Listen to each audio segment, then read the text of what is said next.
Hi there. We're here at the FDA today with the Commissioner of the FDA, Dr. Margaret Hamburg. We're going to talk about a variety of things. We're going to start out with, if you could please discuss what are some of your 2 or 3 most important agenda items that you'd like to accomplish this year in 2011. It's really a critical time for the FDA. As you know, we are a unique and essential agency regulating products that range from drugs and medical devices to biologics and vaccines, dietary supplements, cosmetics, animal drugs and feed, and now also tobacco products.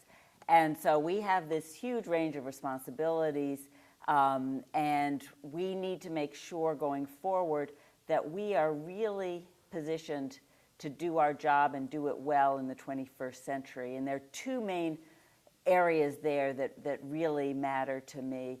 One is making sure that we have the scientific strength and the research capacity done in partnership with colleagues in industry and academia to really ensure that we can be the science-based, science-driven regulatory agency with a public health mission that we need to be.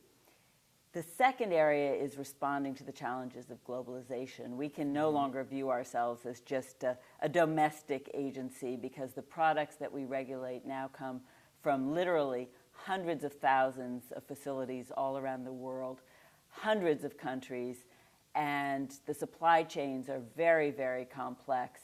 And so we need to be able to really assure the safety of food and medical products in a globalized world.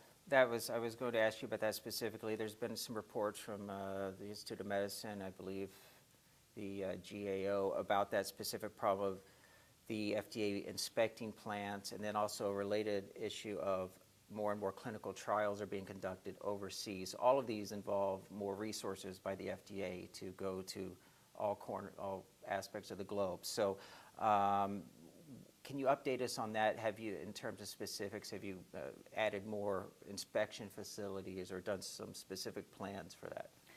You know, frankly, the challenge is so huge and growing that we really need a new paradigm to address the challenges of globalization. This is not something where we can just inspect our way to safety. We really need to develop new partnerships, working relationships, new ways of getting and sharing information. So it involves a series of steps that we're working on very intensively. One is to expand our inspections and make them more sophisticated and more risk-based. And we have developed now some sophisticated tools for screening products at the border using data mining and computer-based technology to help us identify, using a number of factors, high-risk products for inspection.